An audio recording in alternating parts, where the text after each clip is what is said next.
All right, welcome to Promote, Profit, Publish. I'm your host, Juliet Clark, and we have a little bit different kind of guest today. But before we get started with her, I want to invite you to go over to YouTube and like us, follow us, look at our videos. It's over at Superbrand Publishing is where we are at YouTube. And you are here listening to Promote, Profit, Publish. Please subscribe, download us every week, and leave a review for us. You have no idea how much we enjoy hearing from you. And pretty soon, I'm going to start reading one of those reviews on every show, so you could be spotlighted. So today's guest is from the traditional publishing world. Her name is Hannah Bennett, and she is the Senior Acquisitions Editing at Start Publishing, where she acquires for Viva Editions and Cleis Press imprints. Did I say that right? It's Cleis Press, but very close. Okay, Cleis Press. She is also the intermediate past president of the New York City chapter of Women's National Book Association, a nonprofit literary organization founded in 1917, and a member of Pace University MS in Publishing Advisory Board. Hannah is a producer, co-host, and editor of the podcast Arguments About Nothing, a comedy, you do comedy? A comedy podcast that was dubbed Fighty Escapism by OZ.com. She holds a BA in Communications and Dramatic Arts from University of North Carolina at Chapel Hill and an MS in Publishing from Pace University in New York City. In her spare time, she writes for both work-for-hire projects and her own fiction projects. Welcome, Hannah. Thank you. Thank you for having me. So first question, and it's not on our little scripted thing here, is what kind of fiction do you write? Oh, so I probably, like a lot of your listeners, I'm also an unpublished fiction author, but I write in my spare time. I will write young adult fantasy just for my own amusement, and maybe someday I'll actually get that published myself, although right now working in the publishing field leaves not the most time to then sit down at home and write your own books, but yeah, I'd love to do that someday myself. That's very cool. I have five or six mystery novels, and they're horrible, but people read them, and I don't understand it. So I don't know what's gone wrong there, but I actually had to reread one recently, and I always say I'm a better storyteller than I am a writer, but I actually noticed I'm not too bad of a writer either. So that was kind I'm of sure you're not if people are reading them. What I've noticed is that if I ever open up my manuscript while I'm at work on my work computer, I suddenly just start with a red pen, just crossing everything out. It's like my editor brain turns on and suddenly I hate everything I've ever written. But Right. Well, I think we're also our own worst critic. Absolutely. And, I think there's that balance in fiction between good writing, because obviously, no offense, you're a grammar Nazi. Like, not my ideal. I don't like those people. But I kind of write to get your personality in it. You have to write a little bit like you speak. Right. So your voice is in there. So there's always that balance between the two that is really hard. And I speak in sort of, clipped sentences. So that comes across in my writing. And sometimes that choppy writing doesn't make for the best reading.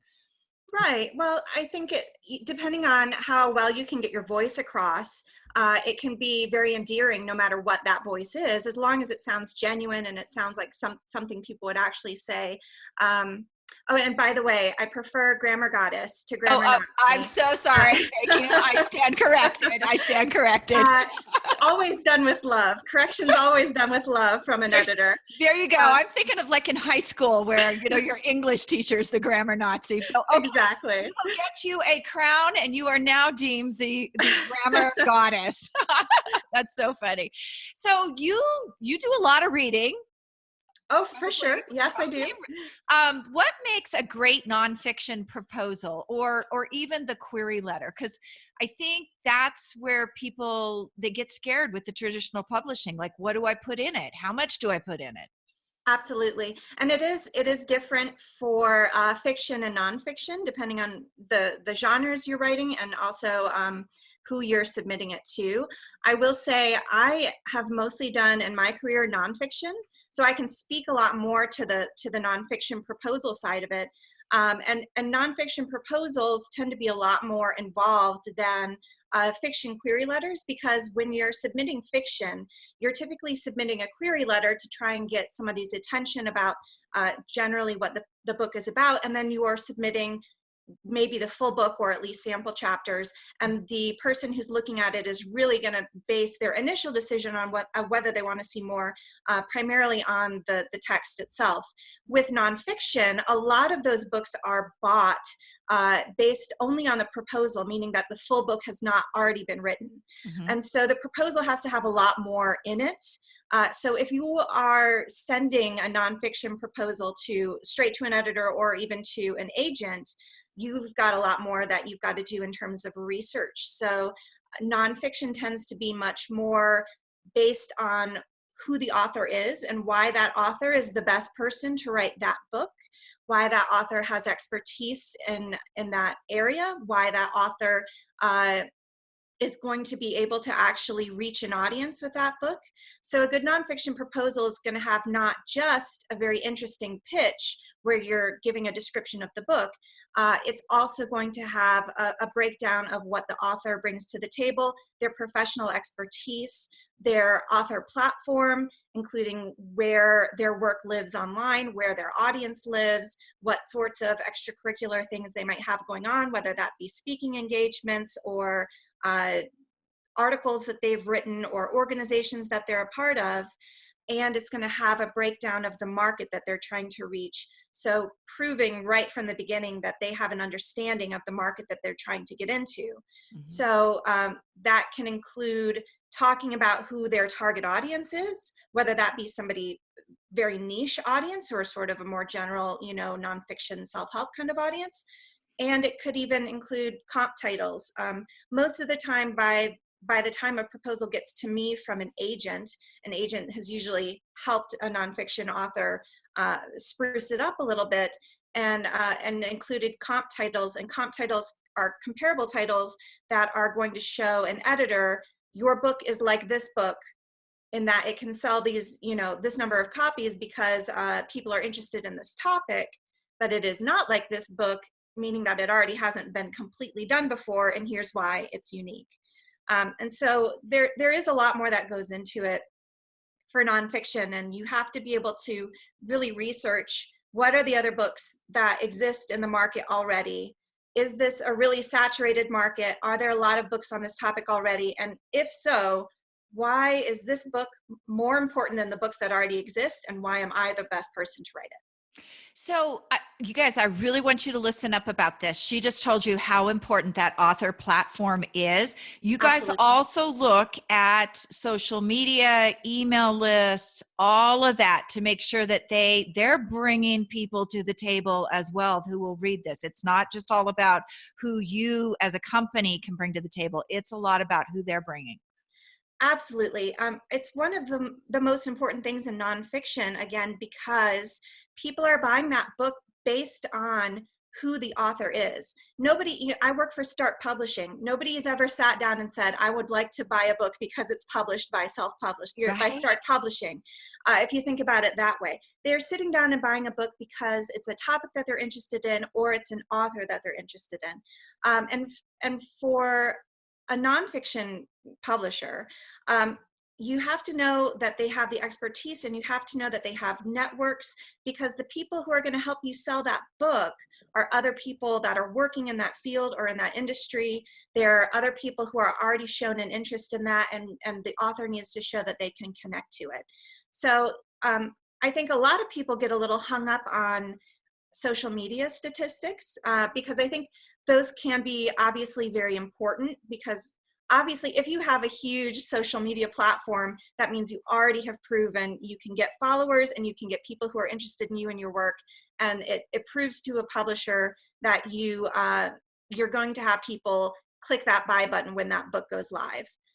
But it isn't the only way to get a publisher's attention, and a lot of what goes into it is about basically just how are you connecting to people? So for some authors, maybe they've got 1,000 Twitter followers, but they do public speaking engagements throughout the year that sell out to big audiences, or even intermediate level audiences, but engaged audiences. Mm-hmm. Or perhaps they have a lot of journalistic connections in the media because they've written a lot of articles on the topic.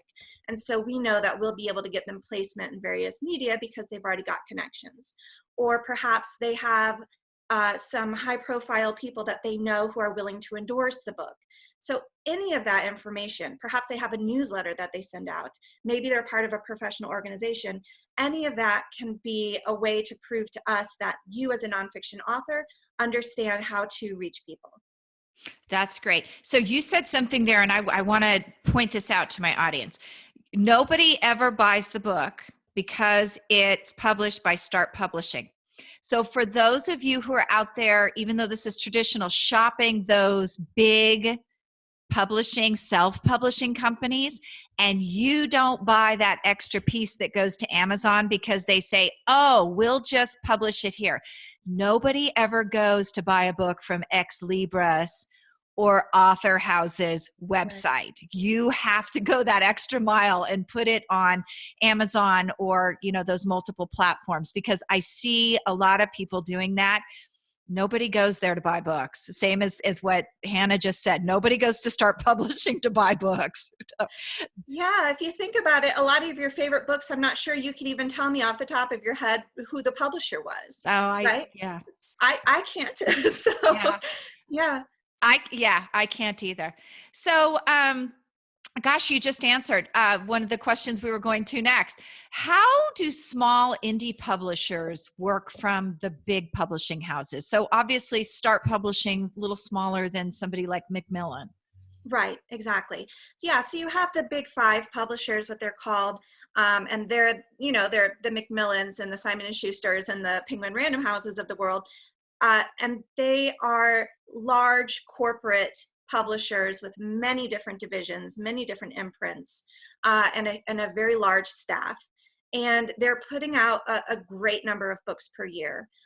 You also have sort of intermediate publishing houses where they have a staff maybe of, say, 50 to 100 people.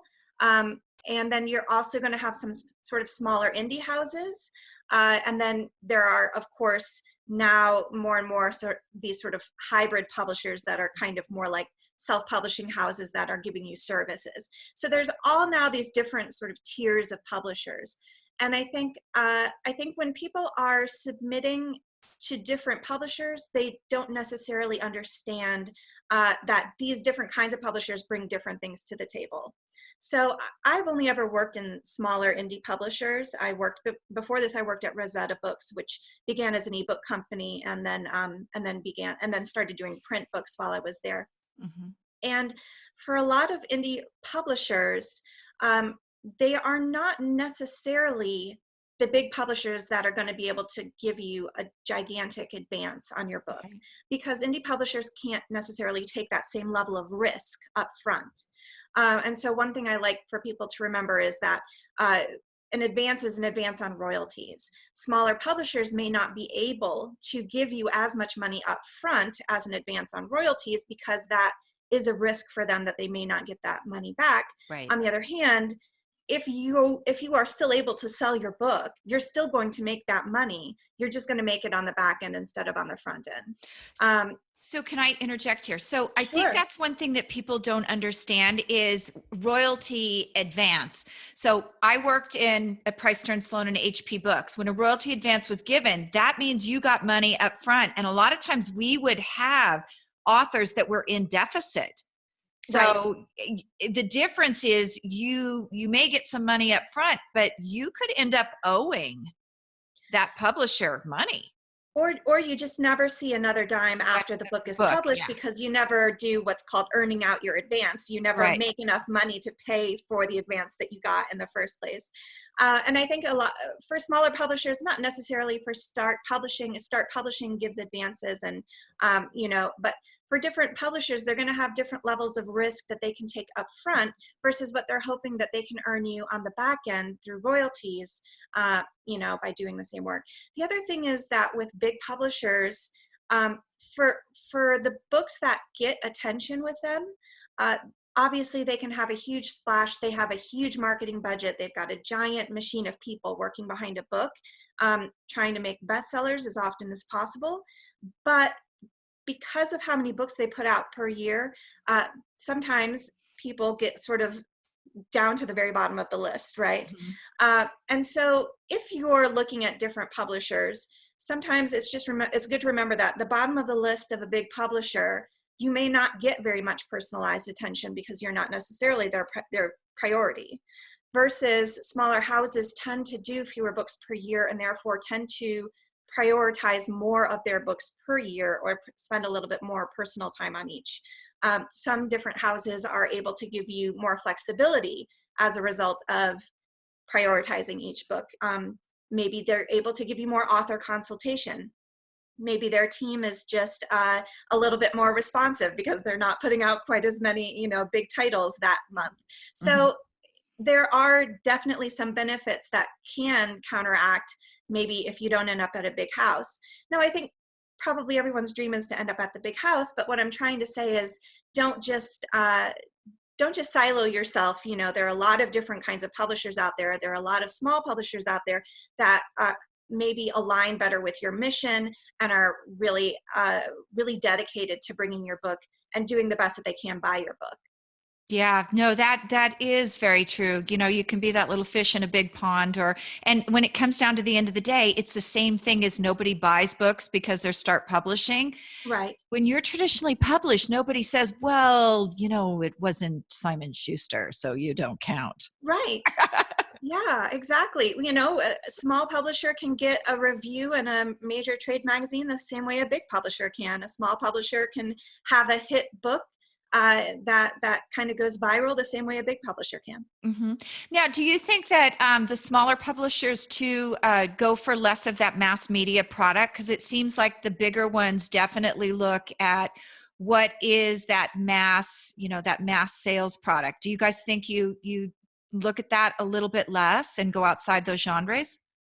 I think that you're more likely with a smaller or independent house probably to get the attention of an editor if you are not coming in with like a superstar, author platform or mass media kind of platform. Because I think a lot of small publishers are willing to take risks on debut authors and new authors that they believe in. And again, it may just be that they're willing to take a risk on somebody because they're not paying out a $50,000 advance. And I think too, there's a lot of people who are going to have a little bit more time with a new author to sort of bring them up to speed. So I know that, for instance, at my publishing house, I work with a lot of debut authors because we publish a lot of nonfiction and it's sort of specialized and it's sort of niche. So I'm more concerned with, are you in the right niche and do you have the expertise, than I am with necessarily, are you some superstar author with a big mass media platform? And I'm able to look at these people in kind of a different light and perhaps give them more of my time and attention as a debut author and help guide them through the process a little bit more. Oh, that's great. Okay. So what is the particular mission of your company? Yeah, well, Start Publishing owns a lot of different imprints, and imprints being basically just different divisions of a publisher, different lines of books. And I acquire for two of the imprints at Start. So I acquire for Viva Editions and for Cleis Press. And Viva Editions is primarily a mind, body, spirit publisher. So there's a lot of sort of health and wellness and spirituality and that kind of thing. There's also self-help and inspiration and personal growth and humor and pop science. So a lot of different nonfiction genres that can be sort of all loosely tethered to the idea of publishing books that are inspirational and that help you grow and that give you wellness and wholeness and that focus on your mind, body, and spirit. And then for Cleis, Cleis is a little different because Cleis is actually one of the oldest LGBTQ publishers in the nation. And it's primarily a sex and sexuality publisher. And we publish a lot of sex and sexuality books and also LGBTQ books and nonfiction, and also erotica, actually, which is the only fiction that we publish. Oh, that's I've had people bring me books like that before, and we just don't do them. That's good to know. Yeah. But look at that. I just want to say about that. You said it's the oldest one. That's a pretty new genre in the scope of, mass media. It's probably only come into fruition in the last probably 20 years. Is that how long Yes, it's been around? Cleis was founded in the 80s, and Okay. it was I think it was one of the first ones that was founded with that sort of mission. And Cleis is really great because I think it really is mission driven, mission oriented. Really, we try to highlight different voices. We try to be very inclusive. It's also very, I personally am very interested in books that are sort of supporting and helping women. And Cleis, we do a lot of books like that as well. Mm-hmm. Oh, that's good to know. Very good. But that's such an array of books you get to read all the It time. is. What How I many? love about my job is I'm constantly learning things. I'm sure. Well, I am too. I don't know about what you're learning, young lady. Everything, if you can tell from the different divisions of books I'm working on. Wow. So how many books do you end up reading a week? Well, I mean, it depends. Again, a lot of what I'm reading are proposals, so might be more like sample chapters. And then I have weeks that are more editing heavy because I'm not just the acquisitions editor there, I'm also the developmental editor there. So on top of assessing proposals as they come in and negotiating contracts and doing deals with agents and authors, I'm also doing the first pass of editing, the developmental editing on the books that we do acquire. So sometimes I'm spending weeks that are more devoted to acquiring new things and reading lots of projects, and sometimes I'm working for several weeks in a row on one big project that I'm editing. Oh, good to know. So you're part of some volunteer organizations and some nonprofits. How does participating in those groups with other professionals and writers help you? How is that beneficial to you and others out there who want to be a part of that? Yeah, I love talking about this because when I was brand new to New York, I had just moved here to get my master's in publishing, and I sort of had no idea about New York and also about the publishing industry and how to be a writer and how to be an editor. I had no idea. And I found this organization called the Women's National Book Association. So the Women's National Book Association is a national organization. It was founded in 1917, and the mission of the organization is to support women in the book community, and it's a membership organization. So it is supporting women who are writers, readers, publishing professionals, librarians, etc. Anyone at all connected with the book industry, or just people who love to get together and talk about books. And the purpose of it is to give people a chance to connect with each other and to network with each other, to provide education. So we do a bunch of different programs that, for instance, they might be an educational workshop or seminar. It might be a panel with different authors or agents. We also have opportunities, for instance, for agents and authors to meet each other, for authors to pitch their work, open mic nights, and we have promotional opportunities for authors who are our members also. And so it's a great, if you're an author, it's actually a great organization to join, but there are a lot of organizations in the city that have this, sort of similar kind of mission, or who are there to help support writers and connecting with each other and with connecting with the publishing world. Mm-hmm. I can tell you that for me personally, it gave me a launching point, gave me a starting point to learn more about the industry. It taught me a great deal of things. It allowed me to connect with so many really interesting people. It allows me to share when I have some sort of professional success. And it allows me to give back to the community because it's a volunteer organization. So I was the president of the New York City chapter for a couple of years. And, I got to help sort of give back all this wonderful things that had been given to me over the years. Mm-hmm. But I like to talk about it because for writers, I think it's easy to overlook these kinds of organizations and the benefits that they can bring to you. But on top of being great ways to network and meet people and to learn about your industry, it also is a way to prove to editors and agents that you're dedicated, that you are. It is one extra step that you can take, especially if you don't already have a huge author platform, to prove, no, I am invested in this. I have joined this organization and I'm doing everything that I can. I may not have a huge professional platform, but I'm out there working towards it. And I now have access to this big group of supportive people who are going to help me with my book. And so it's just one more thing that you can put on a query letter or in a proposal to say, I'm invested in this. You can trust me to be invested in this book for the next several years over the course of this publishing process. And a lot of what I think people are looking for when they're assessing proposals and query letters is like, do I trust that you are going to be as invested in this in 2 years as you are today? And that's just one more way to prove that. You guys, I really love this idea, because one thing I see with my publishing company over and over is people come here with really unrealistic expectations. And I would imagine a group like that, really, you're connecting, you're hearing stories, and you're really getting an idea of what it takes to be out there promoting your book. There's so many writers who just want to write and they don't want to promote. I have this joke I talk about. It's not really passive aggressive, but it's like, I want to be famous, but I don't want to be seen. Right. I The conundrum of the writer. Yes, it's such a weird thing. And back when I first started building my platform, I was over on Google Plus. So it tells you guys how long ago. Google Plus is like out of business. But I had a whole writers group over there.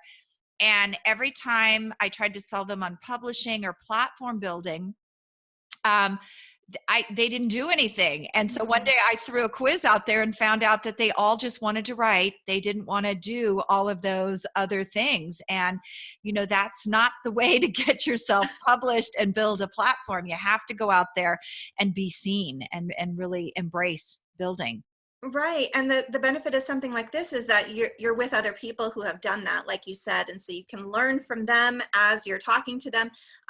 You can go to workshops that are going to teach you specific skills that maybe you're lacking in.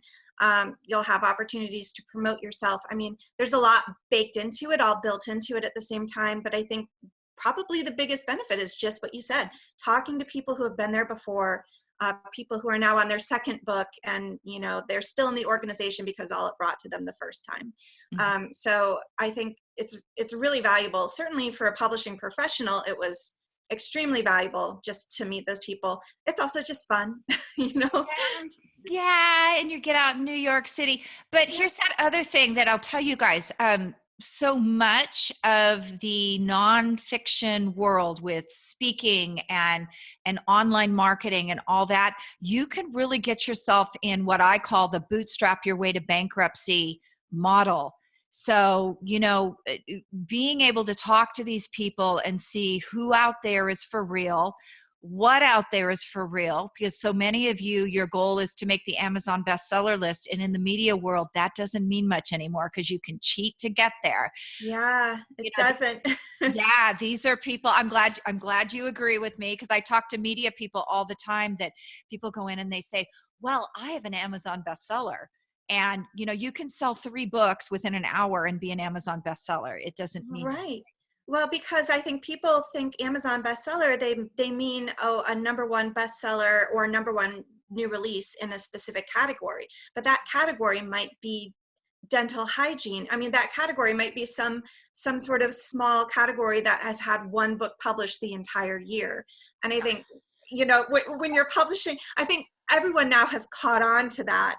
And so, it definitely does not mean, I think, what people might think that it means, although it's still, obviously it's a great thing to have by your name, to be able to say, I was an Amazon bestseller in this category, or, even if it's just for a day, or a #1 new release in this category. I don't want to make it sound like it's nothing. It definitely is not nothing. And I, as an editor, get excited when I see it for my books.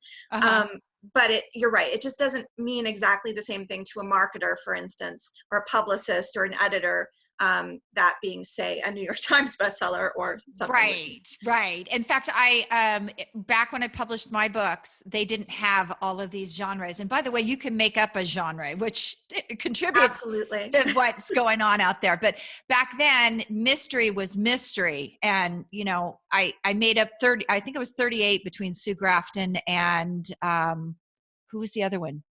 Janet Ivanovich. And so that was something I was really proud of. But now I could literally go out and make up my own genre and be number one and just be that only person in that genre. So yeah. you know, you guys have to be really careful about what you buy, because I know a lot of people, they'll go out and they'll spend $10,000 to become an Amazon bestseller. You don't need to spend that kind of money if that is your goal. You know, if you want to get to a bigger bestseller list, would you say, in addition, like Wall Street Journal, USA Today, those Absolutely. kinds of lists? Yeah, those are really credible lists. So if you're going to do this, really go for those credibility pieces out there. So sorry, Amazon, I didn't mean to bash you, but No, it's just an understanding. And by the way, congratulations to you for keeping such good company with your book, with those mystery writers. I wish I'd known how to take a screenshot back then. I That know. was my only thing. And they're both two of my heroes, even though Sue Grafton is no longer alive. Janet Ivanovich, I remember seeing an interview with her, and she used to be a romance novel, and she switched to mystery because she ran out of positions for romance. And I thought, oh my God, that's hilarious. Like, That's wonderful. but Also, yes, I feel like being in a section sexuality publisher, yeah, that seems reasonable to me. right? Yeah, and I have a dirty mind, so it seems reasonable to me. Well, Hannah, if people want to reach out to you, where can they find you? And you guys, I'm going to say this with the best of intentions. Reach out to Hannah if you want advice. Don't reach out to Hannah if you want your book published, because there's a process through her company that actually happens, and please respect that. Yeah, well, let me tell you about the process then too, because that way, if you'd like to reach out to me in a more formal way, because you think you have a book that would be right for me, certainly that way that you can do it. So if you have a book that you think might be right for Viva Editions or for Cleis Press, you're welcome to send it to the email addresses acquisitions@cleispress.com or acquisitions@vivaeditions.com.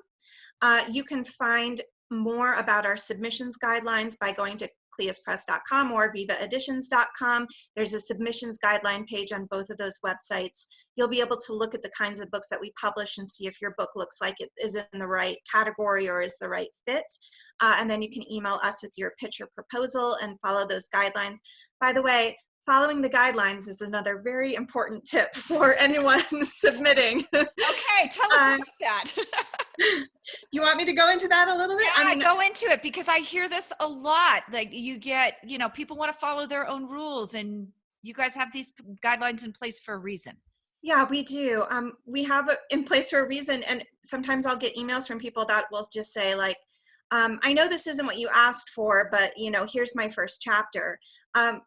First of all, to do that already you're sort of starting off on the wrong foot, right? Because as an editor with reading so many proposals and I have so limited time, for you to just sort of say like, I ignored what you requested and what you instructed of me makes me think perhaps for the rest of the 2-year process, you'll be ignoring what I request of you. Ooh, you know? And so it really starts off on the wrong foot. The other thing is we request that information for a reason. So if we request, you know, a certain piece of detail, it's because we want to be able to look into that detail. If we have to track you down on Google and it takes us 30 minutes to find your sort of oddball Twitter handle, and you know, if you're not supplying the information, how much effort do you think a small indie publisher is going to put into tracking you down. So if you want us to know the information, you got to send it. It's also just respectful of people's time, and it's respectful of the process, and it shows us that you're reading, which is another really important thing, because for publishers, they're going to send you so many emails full of important information once you get a book contract about editing, about publishing, about marketing, about your schedules and your timelines. We want to know that you're going to read those instructions, you're going to read those emails, and you're actually going to respond to them. So I hope that helps clarify why it's so important. That was great. That was great. Because I do hear about people, those people that just want to do it their own way, and they don't get that you're not looking for game changers here. You're looking for books. So exactly. Yeah. And it's not a personal, it's not personal if a publisher is not, going for your proposal necessarily. You have to remember that publishers and editors and agents, all of them are looking at so many proposals. They have an idea of the kinds of things that they're looking for. And they're reading through a lot of proposals of people who have not done anything remotely close to what they've asked for, or even are sending in the right genres. And so they're not going to be slow to kind of set it aside if it's not, going to be a process that they think they can believe in. That's very cool. Hannah, thank you so much. This was very illuminating. Can I also tell you, so that's how to get in touch with me professionally if you do want to send us something. If you want to get in touch with me personally, you're welcome to. I'm on Twitter. You can follow me at Heliz Bennett, which is HELIZBENNETT on Twitter. And so that's one way to connect to me. And the last thing I just wanted to say is in my pursuit to create my own author platform, I have recently started a new podcast called Arguments About Nothing, which is a comedy podcast, as we talked about at the beginning of the show, which I started with my co-host Shelby Samsel. And so Arguments About Nothing is basically just meant to be a lighthearted comedy podcast about arguments that aren't going to get you in trouble at the Thanksgiving dinner table. So we take very ridiculous hypothetical situations. We argue about them seriously as if they are something, when in fact they very much are nothing. And they are meant to be just an escape from a lot of the sort of heavier stuff in the world these days. But if you'd like to either learn more about that podcast from me, or if you'd like to reach out to me via that platform, you can follow us at Arguments About Nothing on Instagram, or you can email me at argumentsaboutnothing@gmail.com. I love that. Do you guys get wasted, or do you bring Uncle Fred in, or how do you do that? Surprisingly, we're able to have these ridiculous conversations completely sober. It's just a natural outpouring of our personalities. But no, it's just Shelby and I, we take hypothetical situations, we debate them seriously, although not seriously. But, the point is to have a debate about something that doesn't really matter, and to be sort of a lighthearted, addition to your commute home. But, hopefully people will be interested enough to check it out. It's not specifically book related, but it is another way that people can show as an author or as somebody trying to enter the industry that you are committed to doing art in all of its various forms. And so any kind of platform building thing that you have like that can always speak well to you, because it shows that you're invested and you're interested in getting out there and being creative. And it probably wouldn't hurt with you when you submit your book to say that you have 5,000 downloads a week on your podcast. So it certainly would not hurt. Not one bit. Great. Yeah, there's lots of ways to reach out to me. So feel free. Great. Thank you, Hannah. Thank you. It was so nice to talk to you.